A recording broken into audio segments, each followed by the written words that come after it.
Olá, seja bem-vindo à segunda aula da nossa série Êxodo, o povo chamado de Moisés. Nessa segunda aula, nós estudaremos o segundo capítulo do livro do Êxodo. Na aula passada, se você se lembra, nós estudamos o primeiro capítulo, tivemos início com o primeiro capítulo. Nossa série tem 3 aulas com os 3 primeiros capítulos do Êxodo. Nós vimos a história de como Deus coloca o povo de Israel no Egito, como esse povo prospera, se multiplica, passa os primeiros séculos no momento de abundância, sob o domínio de um faraó que não era egípcio naturalmente, ele tinha vindo de uma outra região e permite que o povo cresça. Esse povo vai se multiplicar para cumprir a palavra e a promessa que Deus tinha dado para Abraão, que os descendentes de Abraão seriam numerosos, seria uma grande nação. E no Egito, nesse contexto, Deus forma realmente a nação de Israel, ele vai ter o povo dele formado naquele lugar. Mas depois as coisas vão mudando. Esse faraó que era amigável, que se lembrava de José, ele vai morrer. Uma outra dinastia, uma outra série de faraós vai assumir com esses sim, eram egípcios de fato, não eram estrangeiros como os Ixos, que estavam no contexto que permitiu a chegada dos hebreus, Os faraós vão chegar, vão restaurar a monarquia egípcia e eles não vão mais se lembrar de José, no sentido que eles não vão mais permitir que alianças com estrangeiros sejam feitas e vão começar um período de trabalho forçado, e ali o povo de Deus vai começar a ser perseguido, até que chega no contexto de profunda escravidão. Então chega no período de uma severa escravidão, e nesse contraste, no fundo do poço, onde o povo era mais oprimido, seja financeiramente, seja socialmente ou espiritualmente, nesse contraste, Deus levanta o libertador, Deus vai levantar Moisés. Foi necessário, então, que o povo estivesse no fundo do poço, por assim dizer, para que o contraste com o libertador ficasse evidente. Moisés não ia libertar ninguém se estivesse um período de abundância, como foi no contexto, como foi no começo, Mas foi necessário que as coisas piorassem para que Moisés fosse levantado. Por que eu estou dizendo isso? Porque é o que acontece com Jesus Cristo. Cristo veio no Novo Testamento num período, como Paulo vai dizer, a plenitude dos tempos, onde um grande império dominava e oprimia aquela região da Judéia, e aí Deus levantou o seu filho, Deus enviou o seu filho na hora mais escura, como aparece no Evangelho de Lucas, que o anjo vai e revela para os pastores na mais alta vigília da madrugada que realmente o Filho de Deus tinha nascido, que o Messias tinha sido enviado. Então, no contraste com a escuridão, brilhou a luz de Cristo. E a certeza que nós temos, a promessa é que no contraste com o fim dos tempos, quando o mundo ficar ainda mais difícil, as coisas ainda piorarem, Jesus Cristo voltará. Assim como foi com Moisés, assim como foi com o envio de Cristo para a Judéia nos dias do seu nascimento, assim será o retorno de Cristo. Por que eu estou dizendo isso daí também?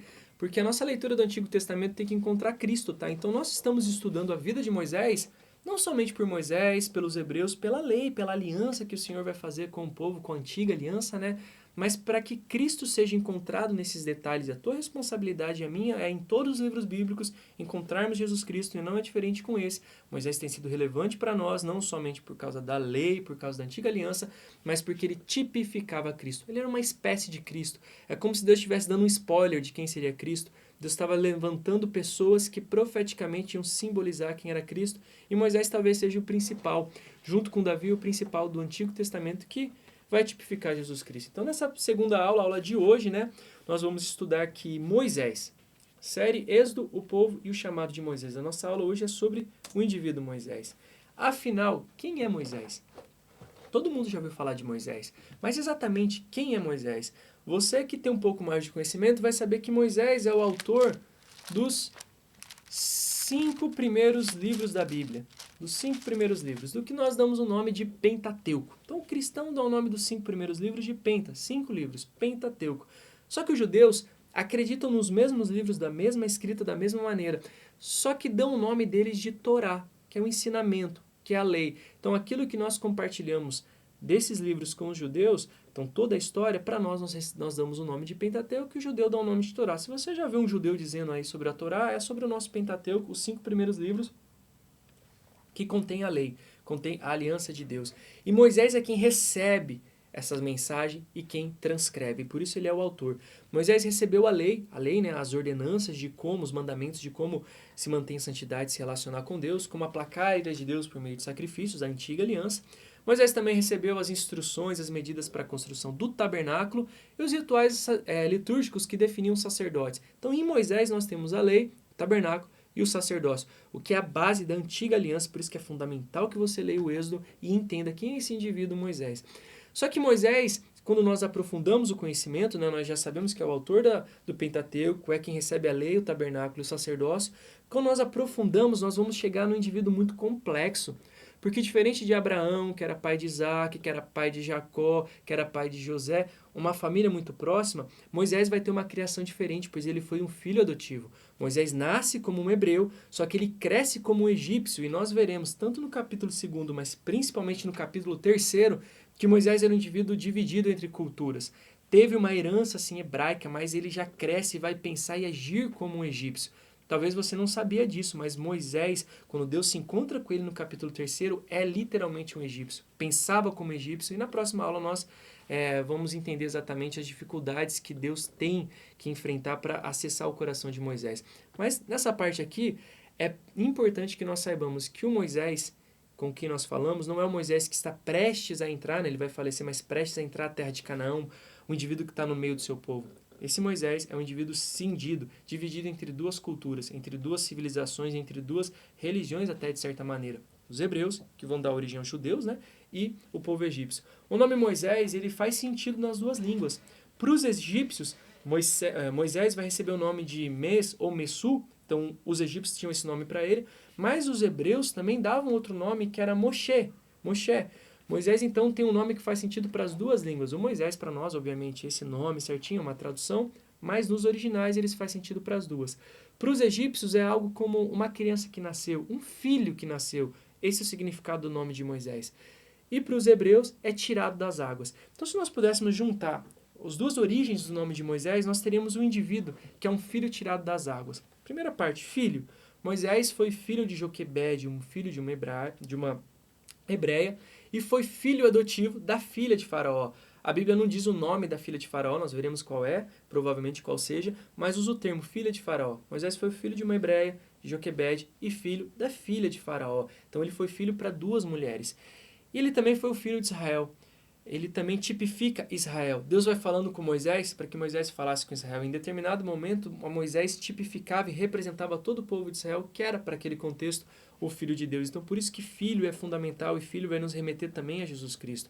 Das águas, porque a história do êxodo, a história da trajetória do povo saindo do Egito, a história de Moisés é muito vinculada às águas, porque ele é salvo das águas do Rio Nilo, e ele atravessa para sair do Egito o Mar Vermelho. Então, o Filho das Águas tem a ver com tudo que Moisés viveu referente às águas.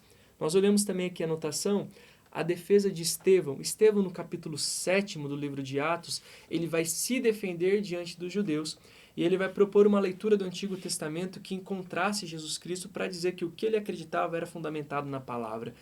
Atos 7, 17 a 44, ele resume um pouco da história de Moisés. Ele fala outras coisas, mas essa é a ênfase sobre a vida de Moisés.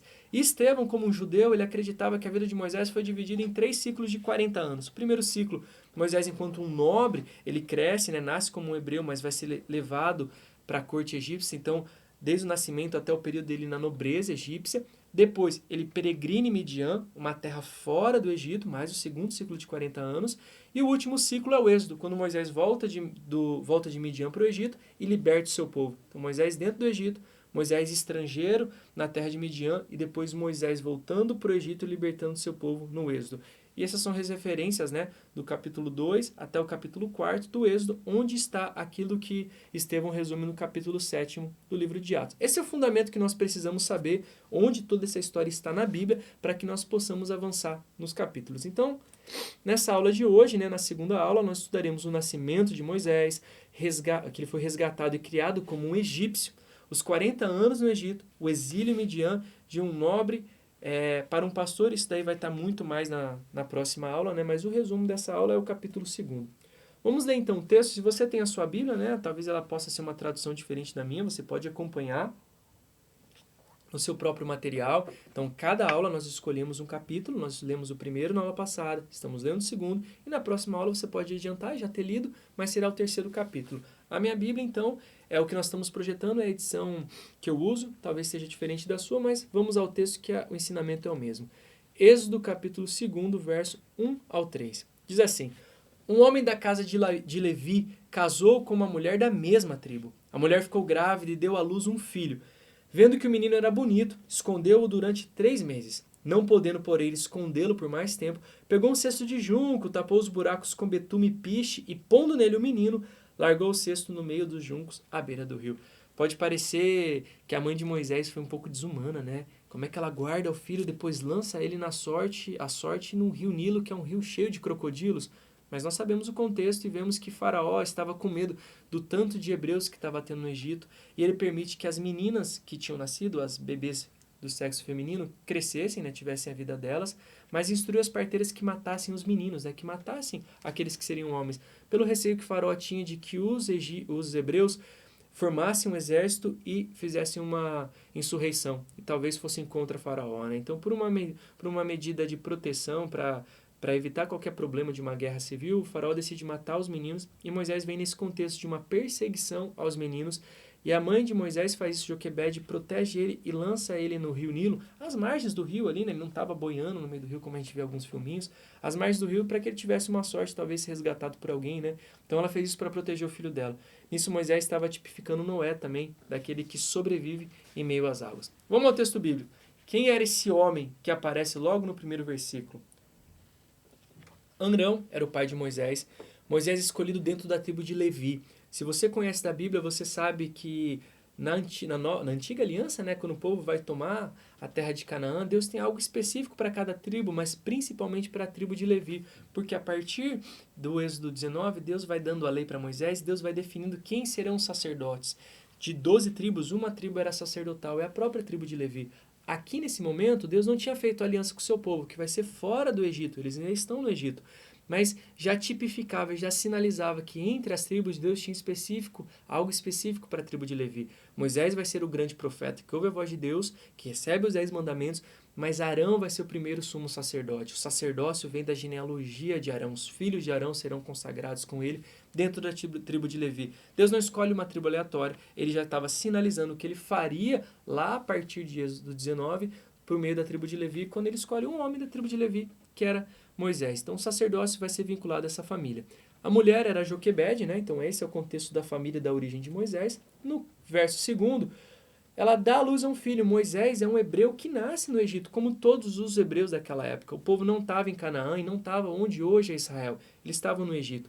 Mas para aquela época, para a antiguidade, o que definia a nacionalidade de alguém não era exatamente onde ela nasce, mas de onde vêm os pais dela. Não só o pai e a mãe, mas de onde vem a família dela. Um exemplo de um outro contexto. No próprio Egito, mais para frente, vai ter uma rainha chamada Cleópatra. Cleópatra ela era egípcia de nascença. Ela nasceu naquele lugar. Ela vivia como egípcia. Só que a família de Cleópatra tinha vindo da Grécia. Então, de uma perspectiva, ela sim era uma egípcia, mas de uma outra perspectiva, Cleópatra era grega. Ela era reconhecida como grega porque ela era da dinastia dos Ptolomeus, que eram os gregos que tomavam conta do Egito. É mais ou menos o que acontece com o povo de Israel. Era um povo de egípcios, porque eles moravam no Egito. Só que pela genealogia, pelo vínculo de sangue, que eles não se misturavam com os outros, eles eram hebreus. Então eram hebreus que nasceram no Egito. Esse é o Moisés, e esses são todos os hebreus desse contexto aqui, seja Arão, seja a própria Joquebede, seja os próximos de Moisés, enfim, todos os hebreus, eles nascem no Egito, mas são tidos como os hebreus pela genealogia de sangue. E voltando aqui ao texto, né? Nós avançamos, vemos que no verso 3, Moisés é colocado num cesto de junco, e tem duas coisas importantes para entendermos, preste muita atenção. Como eu disse um pouco antes, Moisés está tipificando aquilo que foi feito com Noé. Noé foi a humanidade que foi salva por Deus em meio às águas, porque estavam numa embarcação. Moisés vai ser a promessa de Deus que vai ser salva, vai perseverar em meio às águas, né? As águas tortuosas, as águas turbulentas, as águas com perigos. Moisés vai ser a promessa de Deus que fica repousando até o momento que é resgatado. Então Moisés, ele resgatou algo que acontece com a vida de Noé, e principalmente a vida de Noé está atrelada ao junco. Por quê? Quando nós lemos a Bíblia, nós vemos que o Mar Vermelho tem esse nome de Mar Vermelho, mas originalmente ele era conhecido como Mar de Junco. Então, para esse contexto aqui, se a gente fosse falar na linguagem dos egípcios, dos hebreus, onde que é o Mar Vermelho, ninguém ia saber. Eu sabia onde que é o Mar de Junco. Moisés foi colocado num cesto de junco, e a vida dele vai mudar quando ele tira o povo do Egito e atravessa o Mar de Junco. Então, é muito importante nós entendermos que Moisés, dentro do Egito, ele está iniciando a vida no junco e terminando no junco, porque depois ele vai viver o êxodo e vai estar no deserto, né? Mas primeiro ele é posto para sobreviver num cesto de junco e depois ele é tirado do Egito atravessando o mar de junco. É uma simbologia muito importante, é isso que nós vemos no verso 3º, né? Que ele é colocado nesse cesto de junco. E qual rio que Moisés estava? Se você tivesse a oportunidade de ir até o Cairo, você veria o Rio Nilo. O Rio Nilo é um dos maiores rios do mundo. Ele é um rio sagrado até hoje para os egípcios, né? É de onde vem a vida para os egípcios. Então, para os impérios egípcios da antiguidade, era o lugar principal, é onde Deus se comunicava, tinha toda uma questão sagrada, e Moisés é colocado nesse lugar. Veja que a promessa de Deus sobreviveu no meio de um lugar que era sagrado para os outros. Então Deus estava mostrando um contraste que a palavra dele consegue sobreviver no meio de palavras de outros falsos deuses, aliás. A promessa de Deus, ela não precisa da maioria, ela precisa sim estar viva. Então imagina, no meio da imensidão do rio sagrado, a palavra de Deus estava ali no canto, boiando, esperando ser resgatada, que era a promessa que Deus tinha dado, que estava personificada, encarnada, né, como Moisés. Então veja, no meio do rio sagrado, os egípcios, Deus tirou a sua promessa, tirou o libertador de Israel. Quando nós olhamos aqui, essa é que vai ser uma introdução à próxima leitura, né? Essa aqui provavelmente é a mãe egípcia de Moisés, Hatshepsut. Então, provavelmente nós temos algo que indica que essa egípcia foi a mãe adotiva. Então, quando nós lemos na Bíblia que a filha de Faraó, que a gente vai ver no próximo versículo, resgatou Moisés, vai ser esse indivíduo que vai entrar para a história, por isso que a gente colocou agora. Então, Joquebede é a mãe hebreia de Moisés, mas quem vai permitir que Moisés viva é uma mãe egípcia, que provavelmente foi essa. Foi uma faraó também no Egito, né? Se você tiver mais interesse, pode procurar sobre ela. Nós não temos a certeza absoluta, mas cruzando os dados históricos, provavelmente essa mulher foi a egípcia que cuidou de Moisés, foi a mãe adotiva. E o corpo dela, né? Ela foi mumificada, o corpo dela está hoje lá no Museu do Cairo, tem a exposição, não pode tirar foto, né? Mas está lá a exposição e crê-se que essa foi realmente a mãe egípcia adotiva de Moisés. Vamos avançando no texto, o verso 10, né? Até o 15. Quando o menino já era grande, quer dizer, o texto avançou, né? Quando o menino já era grande, Joquebede, levou a filha de Faraó, da qual ele passou a ser filho. Moisés foi adotado. Esta lhe deu o nome de Moisés e disse, porque das águas o tirei. Naqueles dias, sendo Moisés já feito homem, saiu para visitar os seus irmãos e viu o trabalho pesado que faziam. Viu também que certo egípcio espancava um hebreu, um do seu povo. Então tá vendo, ele foi adotado pelo egípcio, mas a palavra já reconhece Moisés como do povo dos hebreus. Tá vendo um indivíduo cindido, um indivíduo com contrastes, um peso muito grande que tinha nas costas? 12. Olhou para todos os lados e, vendo que não havia ali ninguém, matou o egípcio e escondeu o corpo na areia. Essa passagem é chave para entender porque Moisés vai sair do Egito. 15. Informado deste caso, Faraó quis matar Moisés. Porém, Moisés fugiu da presença de Faraó e foi morar na terra de Midian. Entendendo o texto, nós vemos aqui que quem colocou Moisés naquele cesto de junco foi a mãe biológica, Joquebede. Quem foi a mãe adotiva, a filha de Faraó, que a gente viu agora? Hatshepsut. Foi a filha de Faraó, né, que vai ser também depois uma governanta do Egito, da qual ele passou a ser filho. Olha a anotação que a gente tem ali. A criança Moisés foi criada como um hebreu, como hebreia, né, mas educada como um egípcio, educada como uma criança egípcia, porque ela recebe o nome realmente a partir da mãe adotiva. Moisés já foi feito homem, então a gente tem um primeiro ciclo ali, né? Entre o primeiro ciclo de 40 anos, né? Moisés já está sendo colocado como um homem na história. Os irmãos dele, os hebreus, viam o trabalho pesado. Então Moisés já está, mesmo na corte de Faraó, ele já está transitando sobre o seu povo. Ele está saindo do palácio e lembrando, né, que tinha um povo de onde ele foi tirado. Moisés, por certo tempo, ele foi criado entre os hebreus, até que ele foi amamentado por Joquebede, né? A Bíblia vai mostrar o decorrer do capítulo 2, né? Que ele vai ser cuidado por ela, enfim, até que ele vai ser devolvido, né? Entregue de vez para filha de Faraó, como a gente viu, né? E aí, nesse momento, Moisés teve toda uma criação egípcia. Ele foi criado com a cultura dos egípcios, mas ele sabia a origem dele, mas ele já pensava como egípcio. A gente tem esses problemas ali. E Moisés sabia que havia um vínculo distante, mas não havia um vínculo com o seu povo. Mesmo que houvesse distanciamento, havia uma ligação entre eles. Sabe aqueles parentes que a gente tem de outro estado, que são muito longes, que a gente só vê em data importante, às vezes um velório ou uma virada de ano. Então é parente, mas não é? É assim como Moisés. Moisés tinha sido retirado do contexto dos hebreus, mas ele sabia que mesmo distante fisicamente, ele tinha um povo que era seu e ele era de certa forma estrangeiro no palácio. Enfim, a vida de Moisés não deve ter sido muito fácil. Imagina o choque cultural e o peso espiritual que tinha sobre ele. Ele como um descendente de Faraó também, tudo que se era colocado sobre ele, o que ele não deveria talvez aprender sobre as religiosidades pagãs, né, os falsos ídolos e deuses do Egito e como ele tinha que lidar com tudo isso. Então, no último ali, né, no verso 15, Moisés foi morar na terra de Midian. E aí a gente tem a primeira peregrinação de Moisés. Moisés, como Abraão, Isaac, Jacó, em certa maneira José, ele foi um peregrino. Ele caminhou pela terra da promessa. E a primeira peregrinação de Moisés é para fora do Egito. Ele vai para Midian. O que era essa terra de Midian? Se a gente olhar hoje no mapa, Midian está onde hoje é o Golfo de Acaba, lá na Arábia Saudita, 450 quilômetros do Egito. Quer dizer que Moisés ele teve que fugir, porque Faraó começou a persegui-lo, teve que fugir e peregrinar por 450 quilômetros. Imagina isso, ou num camelo ou a pé. Como deve ter sido difícil, né? E por que Deus permitiu isso? Porque assim Moisés foi descobrindo o caminho que Deus depois ia conduzir o próprio povo por ele. Então Moisés abre esse caminho para que depois tenha legalidade e o conhecimento da região para poder levar o povo de volta para esse lugar, para o Horebe, né? 450 quilômetros de distância. Midian era uma terra de...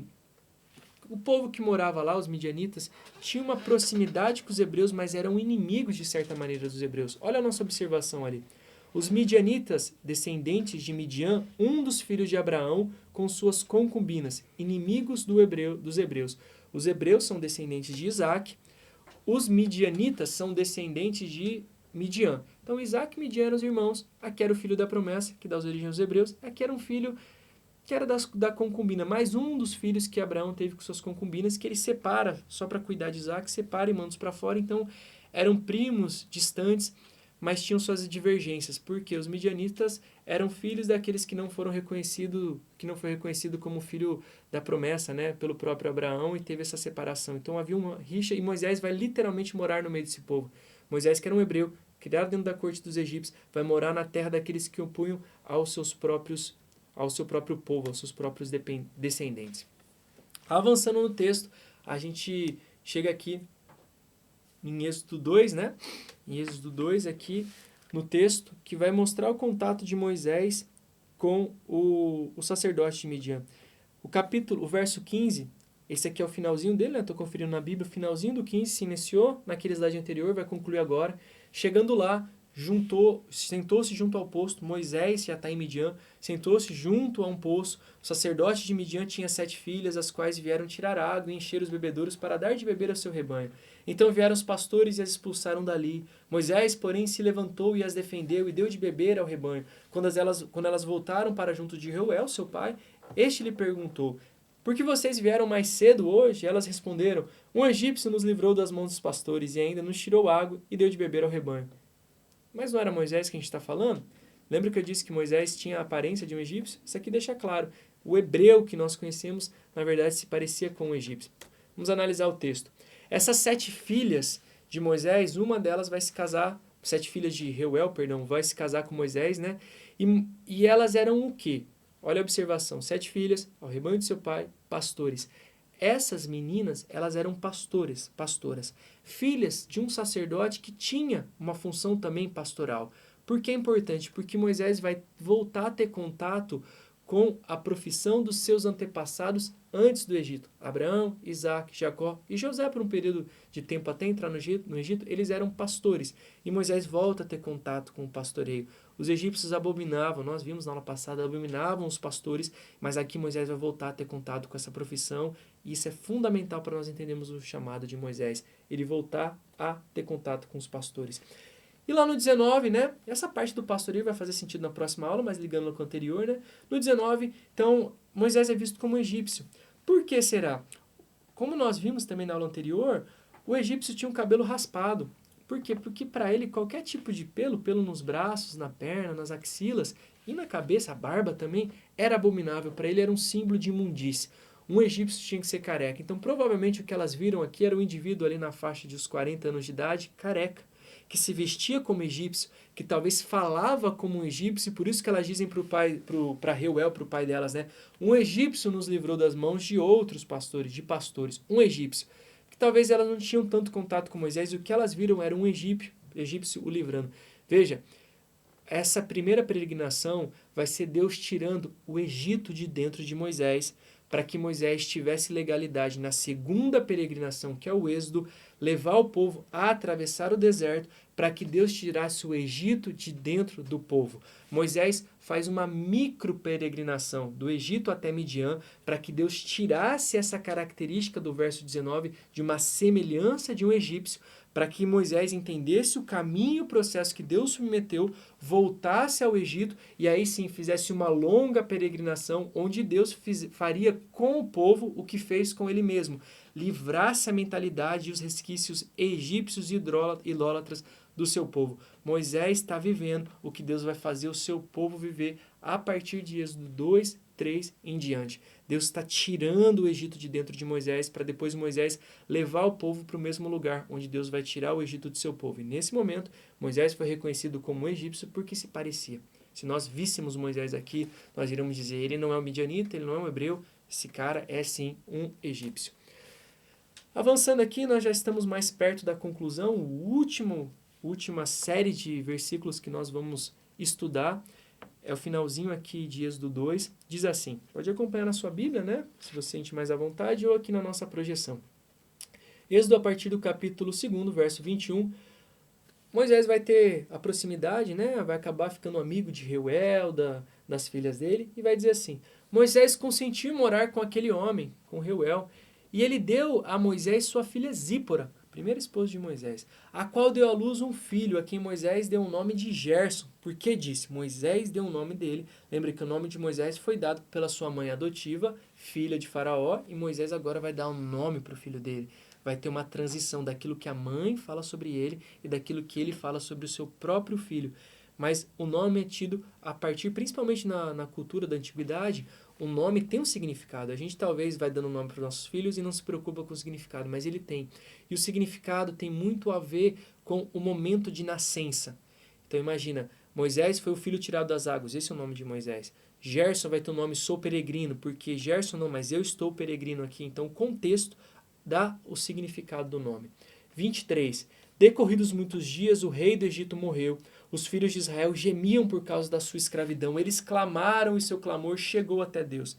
Deus ouviu o gemido deles e lembrou-se da sua aliança com Abraão, com Isaac, com Jacó, com os patriarcas. E Deus viu os filhos de Israel e atentou para a situação deles. Vamos analisar essa série de textos aqui. Quem era aquele homem? Reuel, sacerdote de Midian. Reuel, o sacerdote daquele momento, quer dizer, alguém relevante para aquele povo, ele se agrada de Moisés e entrega uma filha para se casar com ele, que vai ser Zípora. Então a filha de Moisés tinha uma linhagem sacerdotal, mesmo que não fosse um sacerdote do nosso Deus, né? Do nosso Deus Criador, o Deus que é o Deus do hebreu, que está lá do outro lado, no Egito, que está ouvindo o seu povo. Né?